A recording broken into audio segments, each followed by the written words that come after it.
Hello അങ്ങനെ കളംകാവൽ കണ്ടു കേട്ടോ. എനിക്ക് ഒട്ടും വർക്കൗട്ട് ആയ സിനിമ, എനിക്ക് ഇഷ്ടപ്പെട്ടതില്ല സിനിമ. സ്ക്രീൻ പ്ലേ ആണെങ്കിലും സ്റ്റോറി ആണെങ്കിലും ഇപ്പോൾ ഒറിജിനൽ സ്റ്റോറി എല്ലാം നമുക്ക് എല്ലാവർക്കും അറിയാം, സൈനൈഡ് മോഹൻ്റെ ഡെപ്പിക്ഷൻ ആണ്. പക്ഷേ നമുക്കിത് റിയലിസ്റ്റിക് ആയിട്ട് തോന്നാണെങ്കിൽ എന്തെങ്കിലും ചെയ്യണ്ടേ?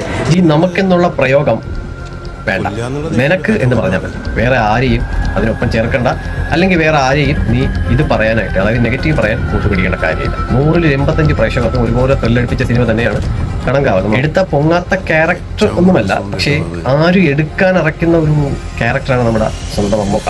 പ്രേക്ഷകരെ മാത്രം വിശ്വസിച്ച് ചെയ്തിരിക്കുന്നത്. അത് തന്നെയാണ് ഈ സിനിമയുടെ ഏറ്റവും വലിയ പ്രത്യേകത എന്ന് പറയുന്നത്. അതുപോലെ തന്നെയാണ് എടുത്തു പറയേണ്ട കാര്യം നമ്മുടെ വിനായകൻ.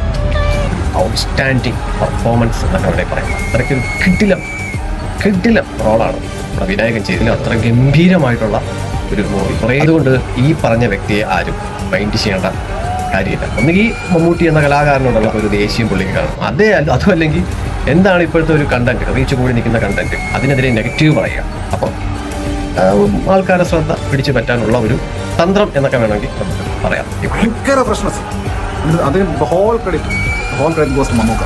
എന്റെ മമ്മൂക്ക ഇങ്ങനെയല്ല, അതാണ് എനിക്ക് പറയാനുള്ളത്. മമ്മൂക്കയുടെ കഥാപാത്രം പറഞ്ഞു കഴിഞ്ഞാൽ എനിക്ക് തോന്നില്ല മലയാളം ഇൻഡസ്ട്രിയിൽ ഇത്രയും അധികം ഒരു ക്യാരക്ടറിനെ എക്സ്പ്ലോർ ചെയ്യുന്ന മറ്റൊരു ആക്ടർ ഉണ്ടെന്ന് എനിക്ക് തോന്നുന്നു. ഞാനൊരു ലാലേട്ടൻ ഫാനാണ്, പക്ഷേ മമ്മൂക്ക ഈ ഒരു പ്രായത്തിൽ ഇങ്ങനത്തെ ഒരു വർക്കുകൾ ചെയ്യുമ്പോൾ നമുക്ക് ഭയങ്കര അഭിമാനമായിട്ടാണ് തോന്നുന്നത്. ചോയ്സ് ഈ സിനിമ ചെയ്യാമെന്ന് അദ്ദേഹം തീരുമാനിച്ച മൂമെന്റ് അതൊരു രക്ഷയില്ല.